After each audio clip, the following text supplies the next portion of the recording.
जी, तो हम आगे फर्दर स्टार्ट करने लगे fix type arrays in Python. इस टॉपिक से हम आगे फर्दर स्टार्ट कर रहे हैं और कुछ और न्यू टॉपिक्स भी आज हम इस लेक्चर के अंदर कवर करने। Fix type arrays in Python. Python offers several different options for storing data in efficient fixed type data buffers। Different options हमारे पास अवेलेबल है पाइथन को अगर हम यूज़ कर रहे हैं, जिसके अंदर हम फिक्स टाइप एरेज जो है वो हम अपना मतलब कलेक्शंस को हम अपने मेमोरी बफर के अंदर स्टोर करवा सकते हैं। फिक्स टाइप मींस के जो उनकी डाटा टाइप है, डाटा टाइप फिक्स है वो होगी, लिस्ट की तरह नहीं।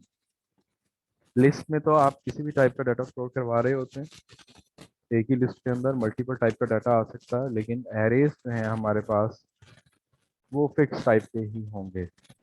पाइथन में भी एरेज हमारे पास फिक्स टाइप के ही हैं।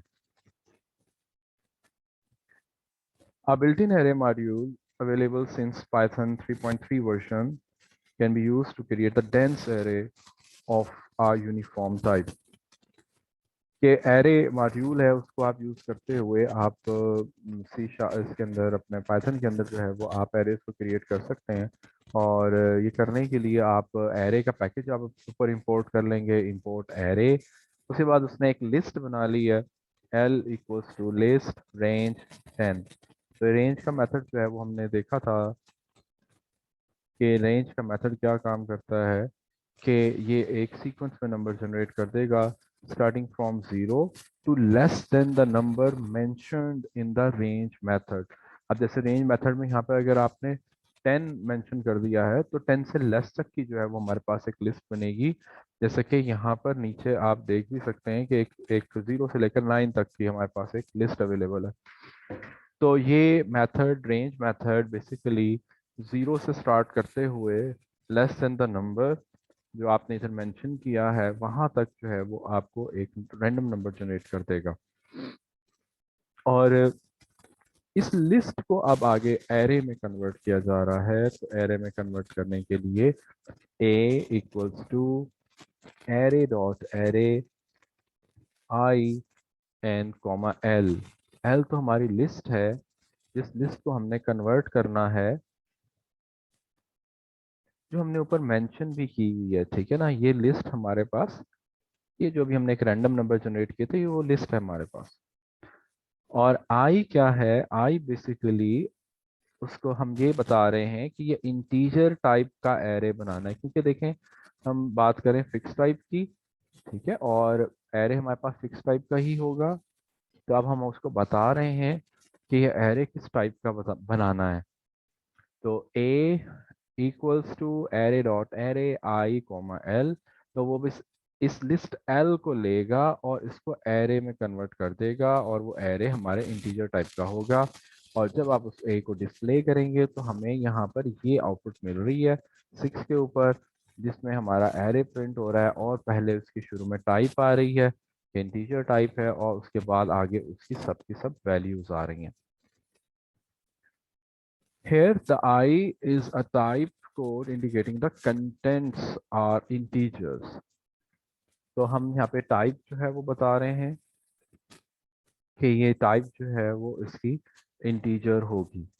अच्छा, जो स्टूडेंट जो है वो अभी तक भी उन्होंने अपना रजिस्ट्रेशन नंबर नहीं यूज़ किया, मैं उनको रिमूव कर रहा हूँ। और आप लोग अपने रजिस्ट्रेशन नंबर के साथ आप आएंगे, नाम आपने लगाना है, बेशक भले लगाएं, लेकिन रजिस्ट्रेशन नंबर लाजमी होना चाहिए। मैं इनको रिमूव कर रहा हूँ।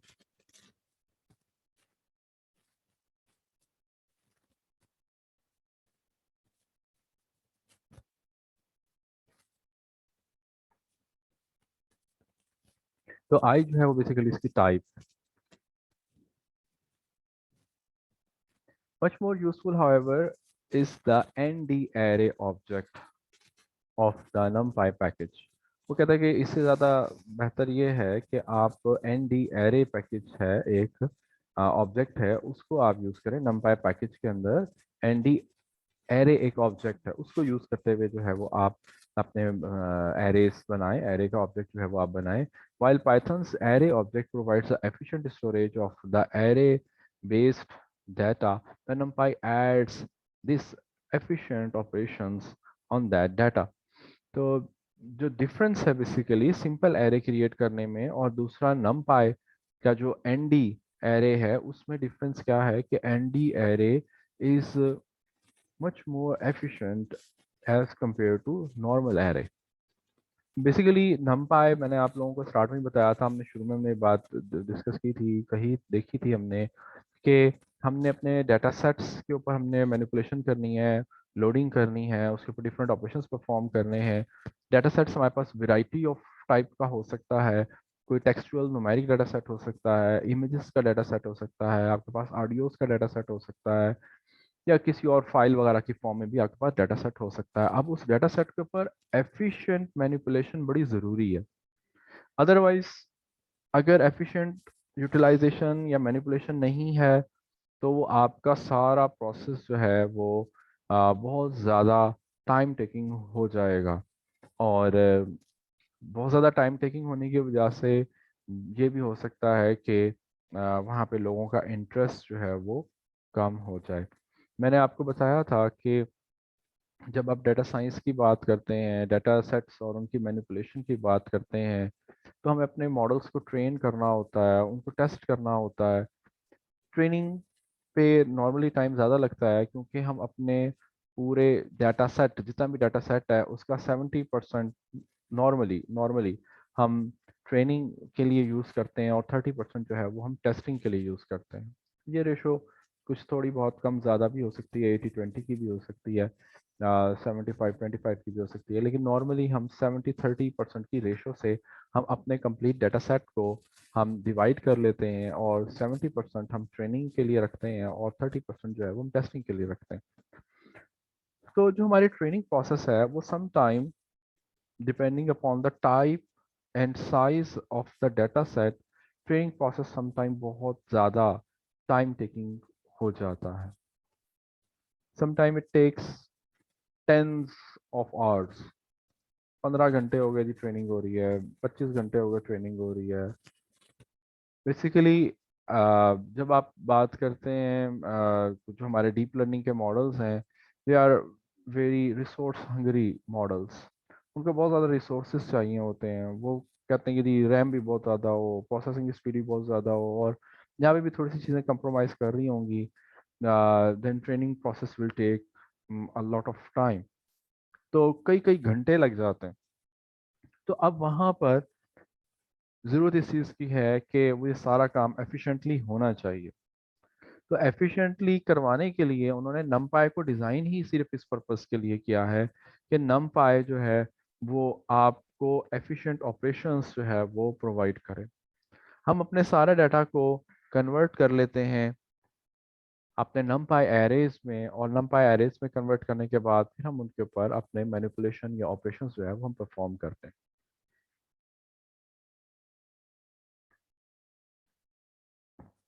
I Kareke will explore these operations later in the section. Here we'll demonstrate the several ways of creating the numpy array. अब हम यहाँ पे हम ये डिस्कस करने लगे numpy array बनेगा कैसे, कैसे आपने numpy array जो है वो आपने बनाना है, जिसके मुतालिक हम बात करें। ऊपर तो हमारा ये सिंपल array था जो कि एफिशिएंट नहीं है। ठीक है, आपको आपने एक array बना लिया पाइथन के अंदर, लेकिन वो एफिशिएंट नहीं है। तो एफिशिएंट array बनाने के लिए हमें numpy array को यूज़ करना होगा। तो उसके लिए सबसे पहले तो हम numpy की जो लाइब्रेरी है उसको हम इंपोर्ट करेंगे। Import numpy as np। आप सब लोग ये बात जानते हैं कि np is an alias and it is a normal convention of the Python programmers that when they import the numpy they give the alias to it as np। creating arrays from the Python list। पहला step आ रहा है कि जी Python list अगर आपके पास है तो उससे array कैसे बनाना है।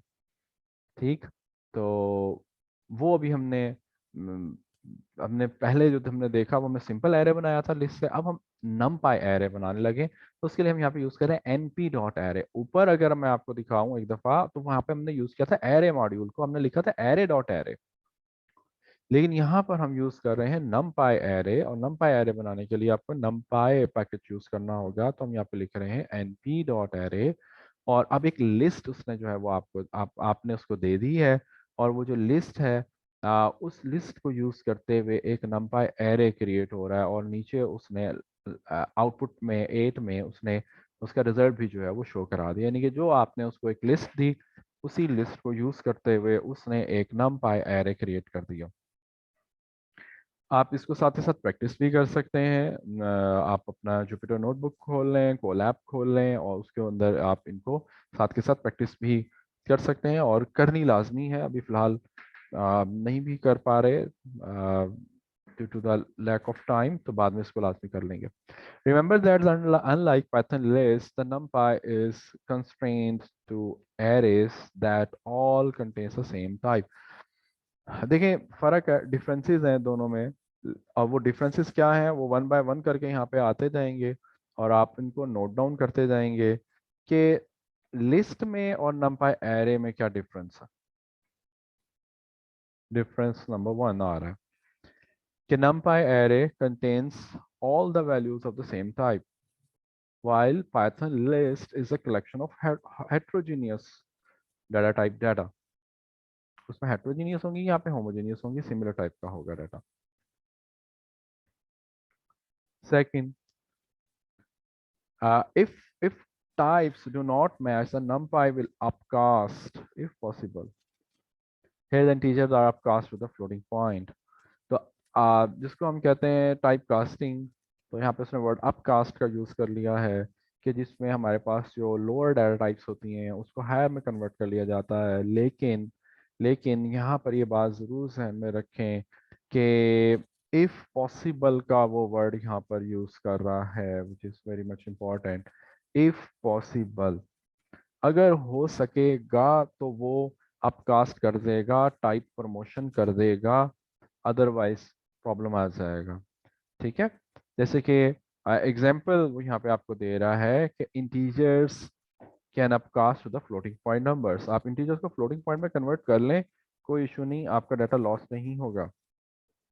लेकिन अगर आप ऑपोजिट चलने की कोशिश करेंगे, आप फ्लोटिंग पॉइंट को अगर आप इंटीजर में कन्वर्ट करेंगे तो डेफिनेटली अगर फ्रैक्शन के बाद कोई भी वैल्यू आ रही है अदर देन जीरो, अगर हाँ अगर 3.0 है तो अगर आप जीरो खत्म भी कर देंगे तो कोई इशू नहीं है।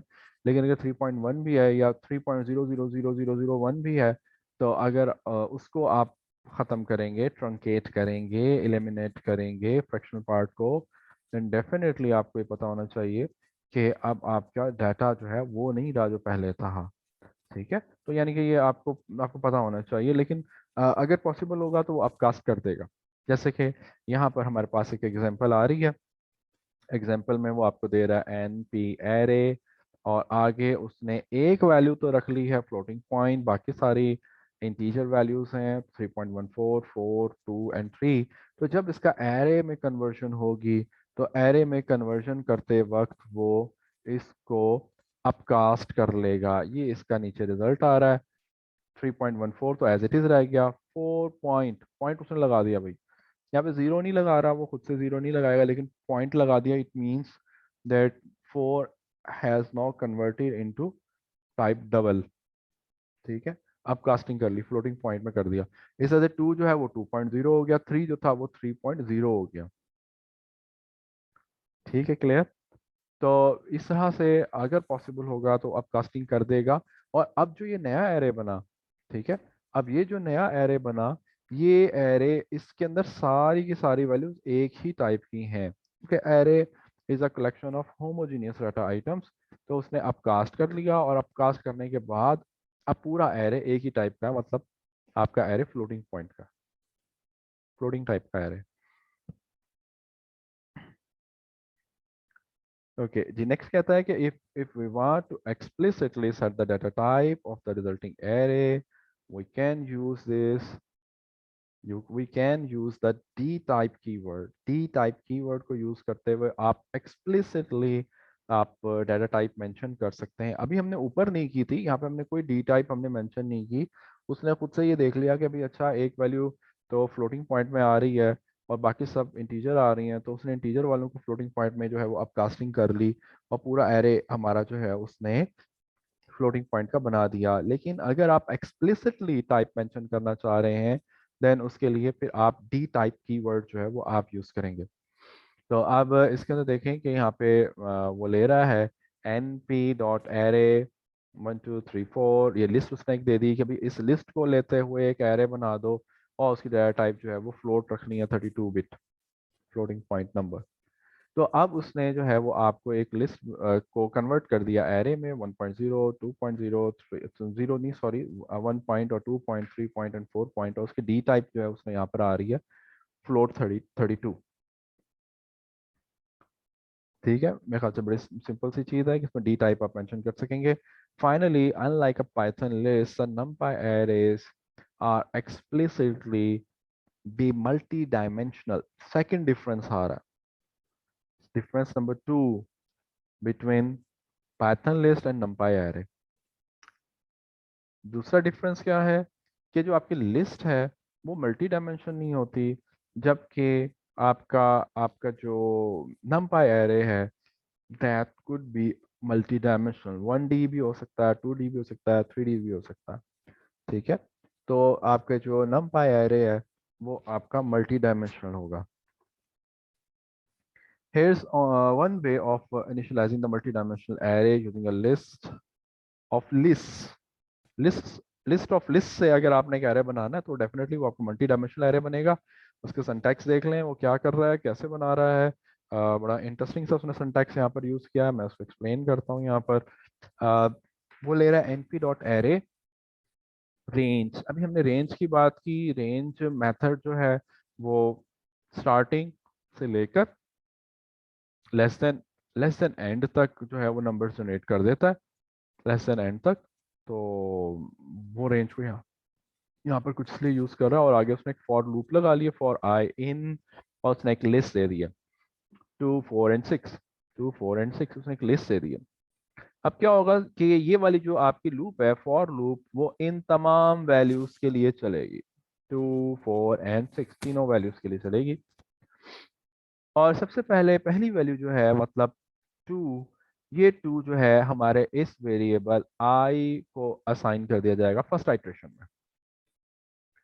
अब उसके बाद आपका लूप का ये लूप से ये वाला पार्ट जो है ये एग्जीक्यूट होगा, रेंज वाला पार्ट, और आई की वैल्यू 2 जो है यहाँ पर यूज होगी 2, और ये स्टार्टिंग वैल्यू हो जाएगी रेंज की, और एंडिंग वैल्यू क्या होगी 2 + 3 मतलब 5।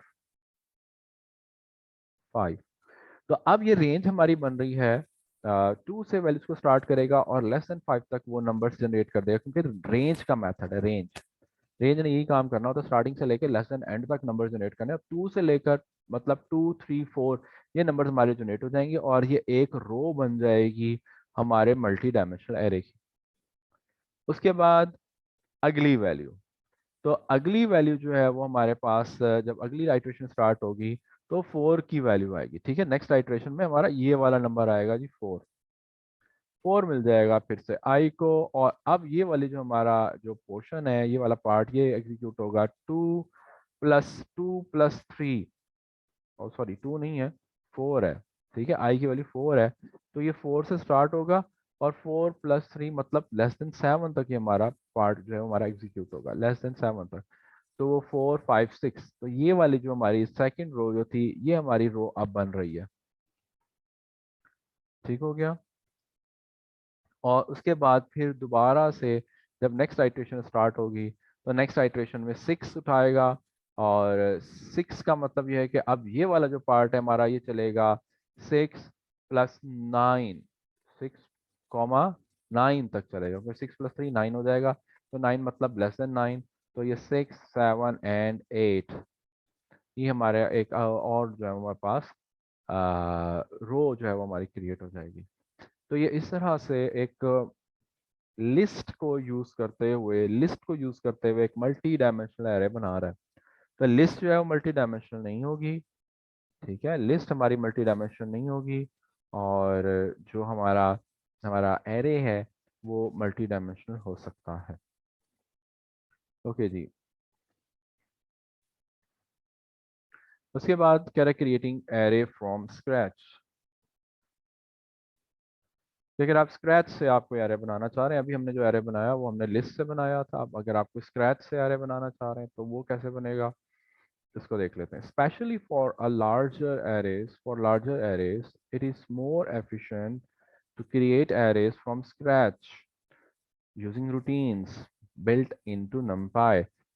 कि अगर आपने लार्जर एरेज बनाने हैं तो ये ज़्यादा कन्वीनियंट है कि आप जो बिल्ट इन रूटीन्स हैं, बिल्ट इन मेथड्स हैं numpy में, उनको यूज़ करते हुए आप कोई एरे बनाएं।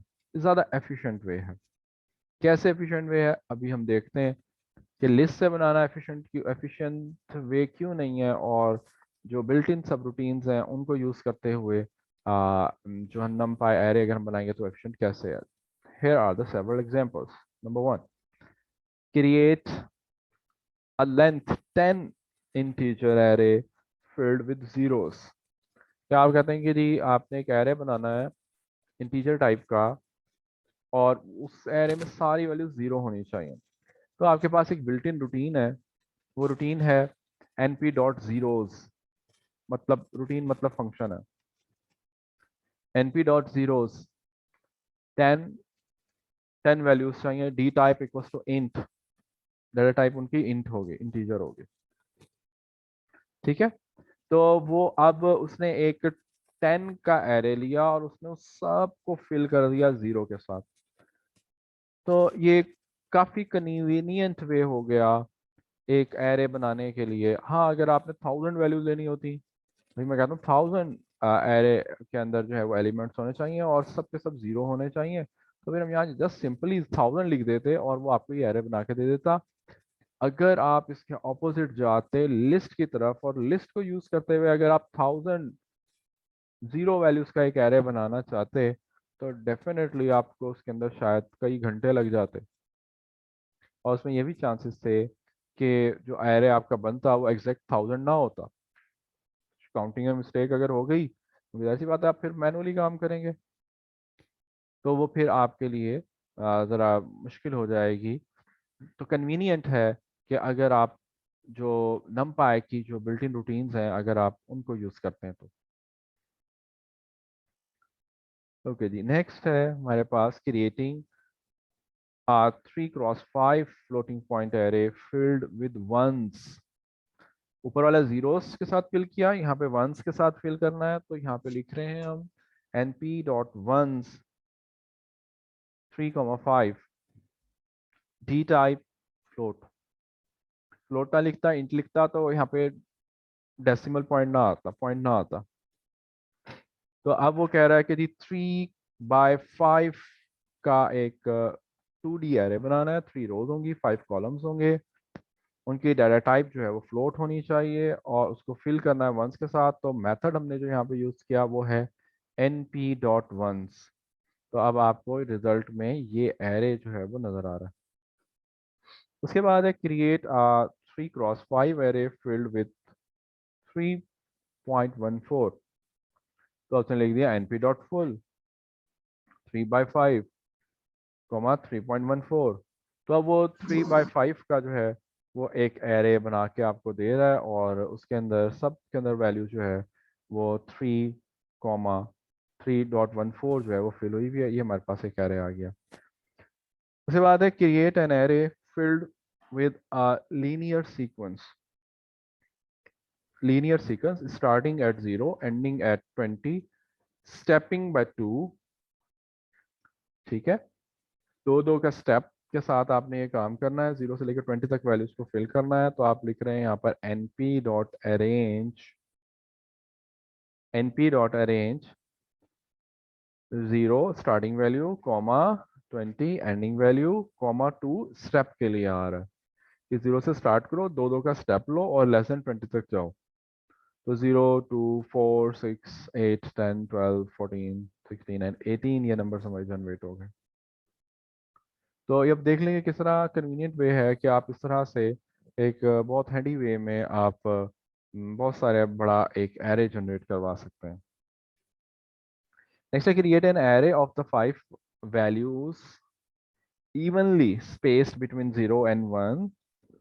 इवनली स्पेस्ड मींस कि उनके दरमियान जो गैप है, उन नंबर्स के बीच का जो गैप है वो इवन होना चाहिए, बराबर बराबर होना चाहिए। ये ना हो कि दो नंबर्स के बीच गैप ज़्यादा है, अगले दो नंबर्स के बीच गैप कम है, तो इसलिए वो यहाँ पे इवनली स्पेस्ड कह रहा है।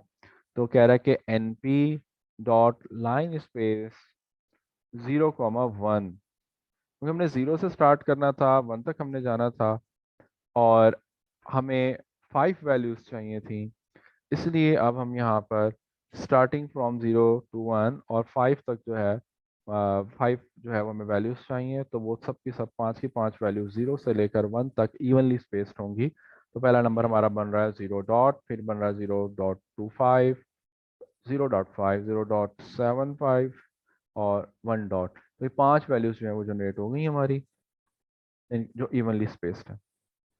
एक्सक्यूज मी सर, जी जी। ये जो हम यूज कर रहे हैं ये np dot arrange line space full, तो ये सर बिल्ट इन है, ये हम खुद से रिमेम्बर याद करेंगे कि नहीं ये हमने ये यूज करना है?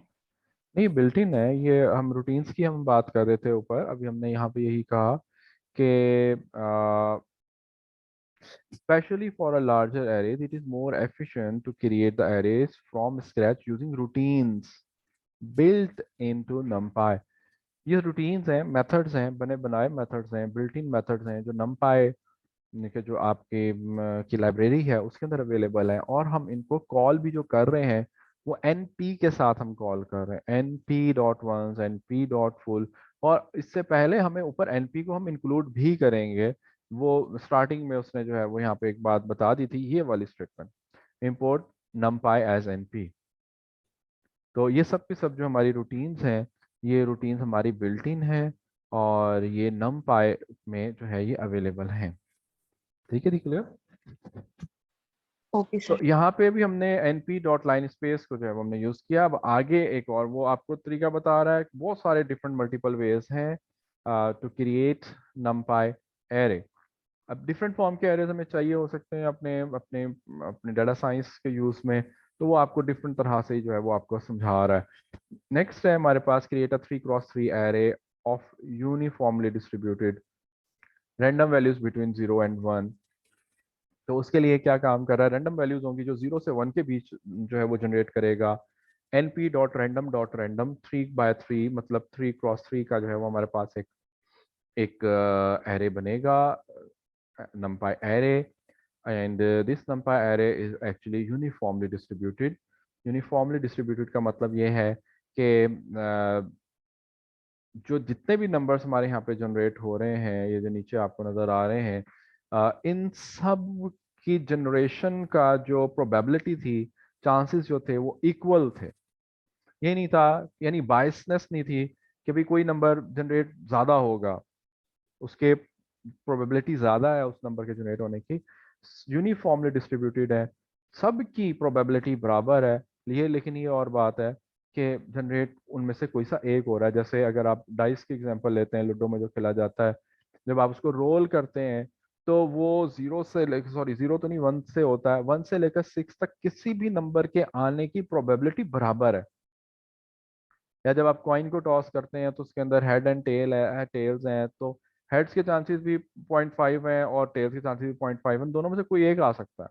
प्रोबेबिलिटी बराबर है, बायसनेस नहीं है। हाँ, अगर आपने उस कॉइन को किसी तरह से फोल्ड कर दिया है किसी एक साइड के ऊपर, तो अब वहां पर उसके अंदर बायसनेस आ सकती है कि भाई यहाँ पर चांसेस हैं कि वो कॉइन जब आप उसको फेंकेंगे, उछालेंगे, तो हो सकता है कि वो कोई एक साइड पर ज्यादा गिरे, फिर उसके अंदर बाइसनेस आ गई। लेकिन जब आप यूनिफॉर्मली डिस्ट्रीब्यूटेड की जब आप बात करेंगे तो उसका मतलब ये है कि वहाँ पर तमाम नंबर्स के आने के चांसेस बराबर हैं।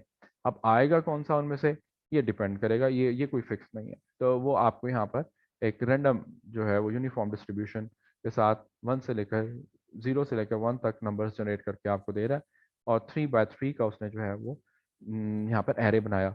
आप साइज चेंज करके देख सकते हैं, आप 5x5 पर कर लें, आप किसी और साइज में आप कर लें, तो वहां से फिर आपको जो एक डिफरेंस है वो इम्प्लीमेंट होता हुआ नजर आएगा, और उससे आपकी थोड़ी सी लर्निंग और इंक्रीज होगी। Create a 3x3 array of normal distributed random values with a mean 0 and standard deviation 1। 0 mean और स्टैंडर्ड डेविएशन 1 के साथ अगर आपने कुछ रैंडम नंबर जनरेट करवाने हैं 3x3 के, तो उसके लिए वो np dot random dot normal का मेथड जो है वो यूज कर रहा है यहाँ पर। और नॉर्मल डिस्ट्रीब्यूशन बेसिकली यहाँ पर हो रही है, और 0 to 1 3 क्रॉस 3, 0 मीन और स्टैंडर्ड डेविएशन 1। बेसिकली ये 0 और 1 जो है यहाँ पे रेंज को नहीं शो कर रहा कि 0 से लेकर 1 तक के दरमियान नंबर जनरेट हो, 0 से 1 के दरमियान नहीं, बल्कि ये आपके मीन और स्टैंडर्ड डेविएशन को जो है वो स्पेसिफाई कर रहा है। नेक्स्ट है हमारे पास create a 3 cross 3 array of the random integers in the interval 1 0 0,10। तो यहाँ पे रैंडम नंबर्स जो है वो हमारे जनरेट हो रहे हैं, np.random.rand int 0,10 3 क्रॉस 3। तो 0 से लेकर 10 तक के बीच के कोई से भी रैंडम नंबर जनरेट हो रहे हैं यहाँ पे, क्योंकि यहाँ पे रैंड इंट है, खाली रैंडम नहीं है, तो यहाँ पे इंटीजर नंबर ही जनरेट होगा। ऊपर फ्रैक्शन में रैंडम नंबर जनरेट हो रहे थे, ठीक है। यहाँ पर हमारे पास जो है वो इंटीजर में रैंडम नंबर जनरेट हो रहा है, और आपने उसको एक रेंज डिफाइन कर दी है, तो 0 से लेकर 10 तक, और 3 क्रॉस 3 का उसमें जो है वो आपको एक एरे बना देगा। उसके बाद नेक्स्ट आ रहा है हमारे पास आइडेंटिटी मैट्रिक्स। जी 86 आप कुछ कहना चाह रहे हैं? सर ये जो रैंडम डॉट नॉर्मल है, इसके अंदर वो माइनस में वैल्यूज भी दे रहा है सर, ये क्या मतलब? रैंडम नंबर तो जनरेट हो रहे हैं ना, तो उसने ये देखना है कि मीन 0 होना चाहिए और स्टैंडर्ड डेविएशन 1। ये आपने उसको एक वो क्या कह लें कि क्राइटेरिया दिया है, और जो आपने जो डायमेंशन दे दी है वो आपने 3 क्रॉस 3 की दे दी है। सही। आइडेंटिटी मैट्रिक्स जी क्रिएट करनी है। आइडेंटिटी मैट्रिक्स के लिए np.i, और यहाँ पे 3 उसने दे दिया, क्योंकि 3 क्रॉस 3 की आइडेंटिटी मैट्रिक्स है, तो वो उसने आपको यहाँ पे एक नीचे मैट्रिक्स जनरेट करके दे दी। अब देखिए हम कितने एफिशिएंटली, मेथड्स तो बहुत सारे आ रहे हैं यहाँ पर, और स्टार्टिंग में इनको सबको जहन में रखना डेफिनेटली एक मुश्किल टास्क होगा, लेकिन आप यहाँ पे ये ज़रूर ऑब्जर्व कर सकते हैं कि it's definitely a very convenient way to create a large numpy array by using the routines। यदि आपने numpy I लिख दिया, वो आपको आइडेंटिटी मैट्रिक्स बना देगा। np.random.rand int लिख दिया, एक रेंज दे दी। अब ये रेंज आप जितनी बड़ी मर्जी आए दे देते, ठीक है, और यहाँ पे साइज आप जितना बड़ा मर्जी आए दे देते, तो उतना बड़ा एरे उसी रेंज के अंदर बहुत ही एफिशिएंटली हमारा क्रिएट हो जाता। सर आइडेंटिटी में तो वंस वाले आते हैं, लेकिन यहाँ 0 वाले भी आ रहे हैं। वंस वाले कैसे आते हैं, क्या मतलब?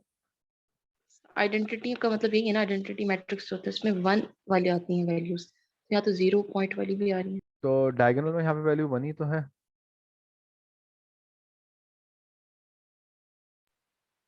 ओके सर, फुल में नहीं 1 हो सकता होता? फुल मतलब जो भी वैल्यूज हैं नहीं, फुल मैट्रिक्स। में मेरे ख्याल से 1 नहीं होता, इसको मजीद कंफर्म कर लेते हैं। Okay sir. अच्छा, लेसन 1 मिनट रहता है, हमारी मीटिंग हमारी किसी भी टाइम एंड हो जाएगी, तो जैसे ही एंड हो तो आपने दोबारा से इसी को ज्वाइन कर लेना है। जी सर।